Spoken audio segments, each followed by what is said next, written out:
o Senhor colocou no meu coração que o que está acontecendo ultimamente é todo mundo fazendo algo muito pomposo, muito interessante, só que não se fala mais de Jesus na igreja. E o Senhor disse: fala de Jesus. E eu quero começar contando uma história a você. Jesus, certa vez chega, senta com seus apóstolos, os seus discípulos, e quando ele está à mesa, ele simplesmente dá uma notícia. Jesus, ele diz: eu vou ser entregue. Só que eles não entenderam. E Jesus fala: eu vou morrer, vão me matar. E naquela mesma hora os apóstolos começaram, dentre eles, dizer: não é isso, Senhor, não. E na mesa, antes de servir a ceia, ele disse: e a notícia que eu tenho para lhe dar é que esta é a última vez que eu vou comer o pão e beber o vinho com vocês até o tempo do Senhor, até que seja estabelecido o reino dos céus. E ficou como está aqui, aquele silêncio. Só que Jesus quebrou o silêncio, dizendo assim: um de vocês há de me trair. Imagina a cena, irmão. Está você com Jesus na mesa. Você é um dos apóstolos. Diga assim: agora eu sou um dos apóstolos. Você está na mesa com Jesus, comendo na maior alegria, vinho, pão, comida cheia. Estavam comemorando a festa do momento que era sem fermento, a festa que foi estabelecida desde a época de Moisés, quando tirou o povo do Egito. Todos os anos comemoravam-se aquela festa, era alegria, nós fomos libertos, Deus tirou o povo do Egito, acabou-se a escravidão. Uma festa de comemoração que era feita todos os anos naquele período. A Páscoa. E eles lembravam, sabe de que história? Lembravam que Moisés foi mandado por Deus para dizer a Faraó: Faraó, solta o povo, liberta o povo de Deus. E Faraó, com um coração duro, não libertava o povo. E vocês sabem da história, foram mandadas 10 pragas. Na última praga seria a morte do primogênito, de todo animal, de todo homem, primogênito de todo, inclusive Faraó, iria morrer. Primogênito quer dizer o primeiro filho, o filho mais velho de qualquer pessoa que estivesse ali ia morrer. Só que Deus deu uma palavra a Moisés e disse: Moisés, avisa ao povo que aquele que crê, que obedeceu o que eu vou dizer, será salvo. Avisa o povo que separe um cordeirinho, coloque dentro de casa, passe pelo menos uns 10 dias com ele em casa. E o cordeiro ficava dentro de casa com a família. E eu imagino, se fosse nessa época, Tiaguinho ia ficar puxando o rabo do cordeiro, como ele faz com um suspiro, o cachorro lá de casa. Ia ficando de casa. Eu pergunto, nos dias de hoje, o cachorro é mesmo que família ou não? Porque a gente se apega. E Deus, sabendo que nós somos de coração às vezes mole para se apegar, Deus disse: Moisés, manda pegar um cordeirinho e botar para dentro de casa. No 14º dia, ou seja, depois de 14 dias, todo mundo brincando com um cordeirinho novinho. É aquela coisa, na hora de comer, aquele cordeirinho juntinho da criança, na hora de tomar banho, junto da criança, na hora de ir passar lá, para poder eles conversar, aquele cordeirinho debaixo da mesa, e aquele bichinho dentro de casa, pegando gosto, pegando cuidado, e carinho, e se apegando, né, Gabi? A gente é besta, se apega a cachorrinho também, né, assim? E vai aquele cordeirinho lá, e de propósito Deus fez isso, para que as pessoas se apegassem àquele cordeiro. E de repente, Deus diz: pegue o cordeiro e mate o cordeiro. Irmão, alguém aqui come cordeiro? Quem come cordeiro? Assado, guisado, no óleo, todo jeito. Agora pega o cordeiro que você passou 14 dias dentro de casa com ele, brincando com ele, cuidando dele, rolando com ele no chão. É difícil ou não? Um peru a gente não quis matar uma vez? Alguém aqui ouviu a história que quando estão matando uma galinha, eu vi muito isso, minha avó antigamente dizia isso: menino, não fica acompanhando não, porque senão a galinha não morre. Quem já ouviu isso aqui? Isso é umas crenças, né, que tem.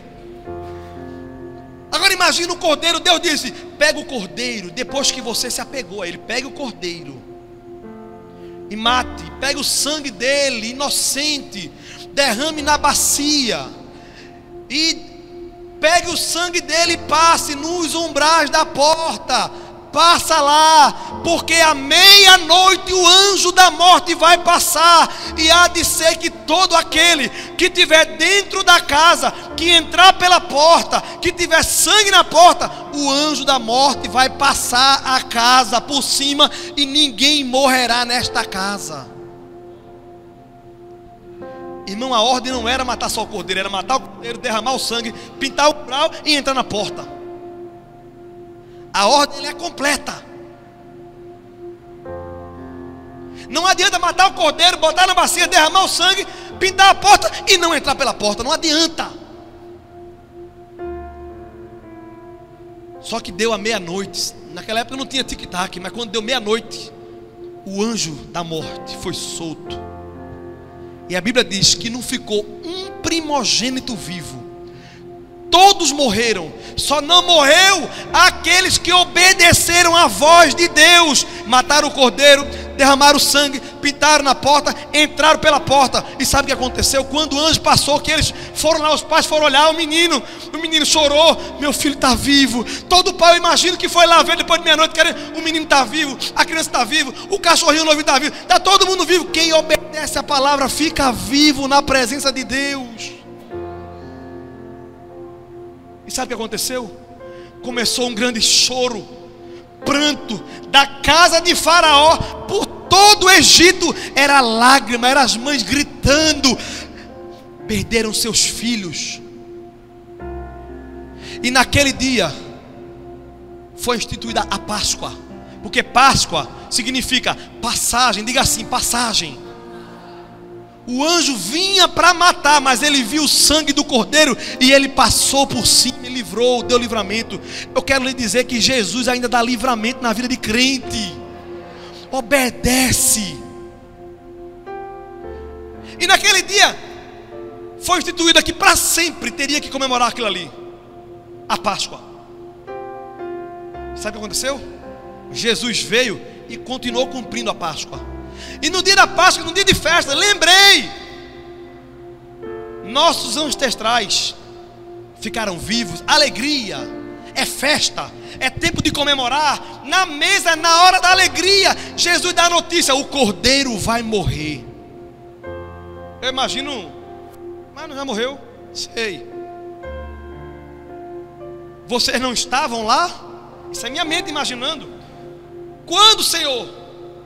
Quando eu cheguei à beira do Rio Jordão, e João Batista, meu primo, estava batizando o povo. E quando eu apareci, ele parou tudo, apontou o dedão para mim e disse: eis aí o Cordeiro de Deus, que tira o pecado do mundo. Eu sou o Cordeiro de Deus, eu vou ser entregue. E quando ele foi entregue, quando ele disse que ia ser entregue, começou. E para piorar a situação, se está silêncio aqui, imagina naquele dia, quando ele disse assim: um de vocês há de me trair. Se você estivesse na mesa, o que você diria? Fala aí. Eu não, né? Eu não, né? Eu nunca vi dizer assim: eu tenho um sonho de ser Judas. Nunca vi ninguém dizer isso. Só que naquele dia, um a um saiu dizendo: Senhor, sou eu. Senhor, sou eu. Me lembrei que eu fui na Argentina ano passado. E sabe que o argentino não gosta do brasileiro, assim como o brasileiro não gosta muito do argentino. É assim ou não é? Não sei, só por causa do futebol. Só por causa do futebol. E sempre tem piada de brasileiro contra argentino, é assim ou não é? E de argentino contra brasileiro. E quando eu estava lá, me lembrei na piada de um brasileiro que contou do argentino. Disse que o padre brasileiro estava fazendo missões católicas lá na Argentina, Bete. E toda vez ele metia o pau no argentino. Aí o bispo disse: padre, pelo amor de Deus, vou matar você. Tu tá na Argentina, tá falando mal do argentino. Aí deu uma advertência e ele continuou metendo pau no argentino. Deu outra advertência, chamou ele e disse: na próxima tu cai fora. Não fale mais mal do argentino. Ele disse: sim, senhor. Aí veio a ceia. E ele pregando sobre a ceia, o padre brasileiro começa a dizer: e disse Jesus que alguém ia atrair ele. E Pedro perguntou: sou eu, Senhor? Jesus disse: não. João perguntou: sou eu, Senhor? Jesus disse: não. Mateus perguntou: sou eu, Senhor? Judas perguntou: sou eu, Senhor? E essa história é conhecida em tudo que é canto, porque existe rivalidade entre pessoas. Porém o Senhor, Ele pagou o preço pelo argentino, pelo brasileiro, pelo judeu, por toda a nação. Todo mundo foi comprado pelo preço do cordeiro que foi derramado. E Jesus contando, de repente, naquela aflição, parece crente, né? Porque numa notícia dessa, quem come na hora dessa? Tu já pensou? O teu Senhor, 3 anos e meio andando, teu melhor amigo andando com você todo dia, falando que vai morrer, ia ser quase agora, e os caras comendo na mesma hora assim. Conta mais, Jesus, conta mais. Enchendo o bucho. Até que, quando chega a hora de Judas, que bota a mão para pegar o pão, Judas diz, quase que eu dizia: sou eu. Ele dizia assim: sou eu? Aí Jesus disse: sim, és tu. Ele ainda comeu, vê que negócio. Antes eu não comia mais não. Depois de uma dessa, ele comeu e foi embora. Judas comeu e bebeu vinho.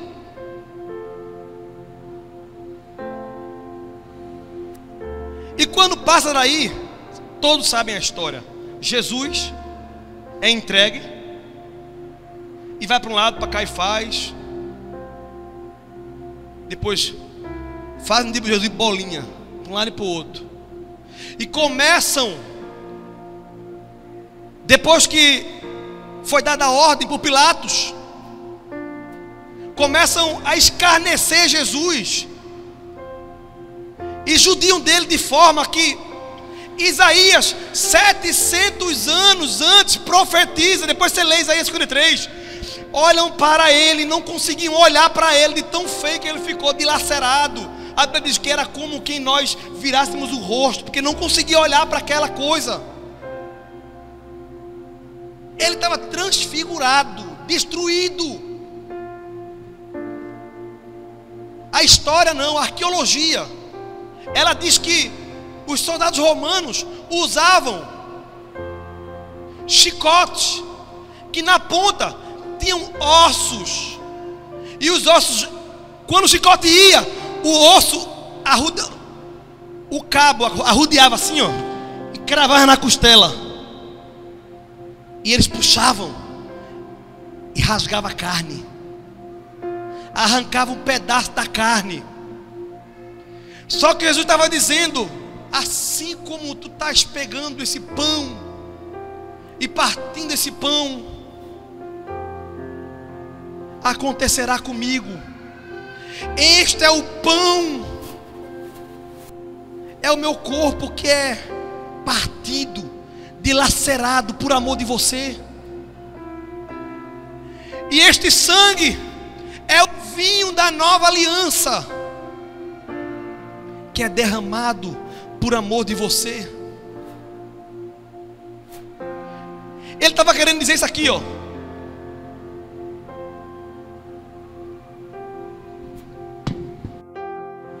vendo esse pão, Judas? Tá vendo esse pão, Pedro? Tá vendo esse pão, Mateus? Ó, esse sou eu. Que você é dilacerado, que você é cortado, que quando abrir o sangue vai escorrer. Esse pão tu vai comer para lembrar que foi por você que eu morri, para lembrar que essa dor que eu senti é por você, para lembrar que aquele pedaço que foi arrancado de mim foi por amor a você, para lembrar que quando aquele chicote cortou a minha lateral e o sangue derramou, foi para que você fosse salvo, para quando você comer desse pão, você saber que foi um alto preço que você não poderia pagar, mas eu me entrego por amor a você, eu me deixo partir ao meio por você. Quando você comer este pão, você vai simbolizar, você vai entender, eu morri, mas agora eu vivo em ti, eu estou em você, você está em mim. Você consegue entender o que eu estou falando? Glória a Deus. Tempo de você viver uma vida que tenha valido a pena o meu sacrifício por você.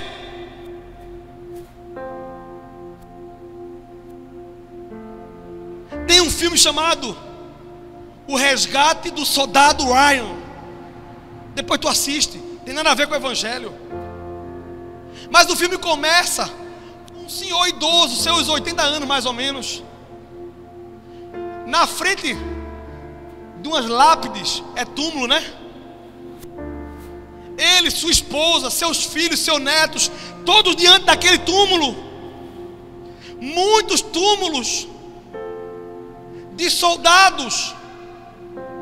E é aqueles filmes que começa contando o final, não tem? Depois você entende a história do filme. E o Ryan era o último Ryan que sobrou.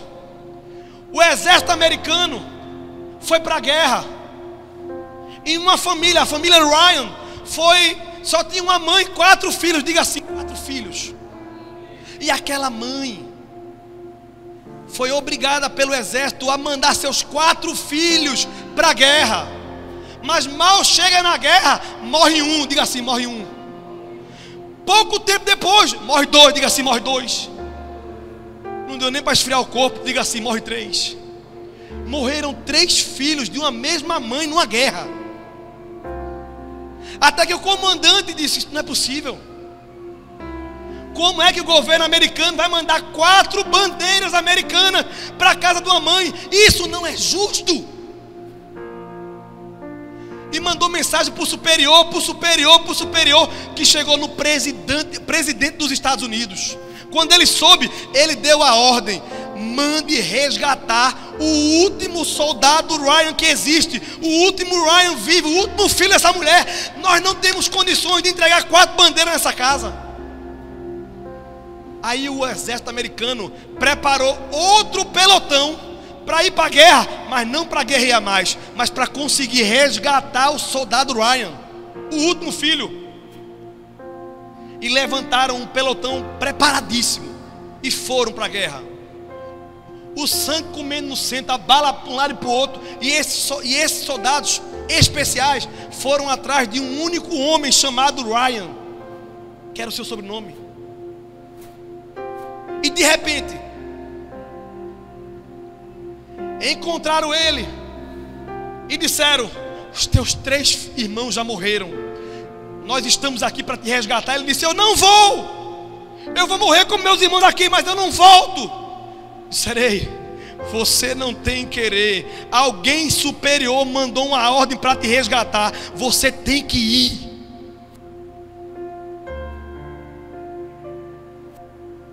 Muitos que vieram conosco para te resgatar já morreram. Não deixe que o sangue deles seja em vão. E deram aquela palavra e convenceram ele. Até o comandante que foi morreu por causa dele. Eu posso contar que esse filme tem mais de 20 anos. Se você não assistiu, o problema é teu. Não pode nem chamar de spoiler mais. E de repente, esse cara é salvo. Morre um monte de gente, mas ele fica vivo. E aquela mãe recebe em seus braços o último filho vivo.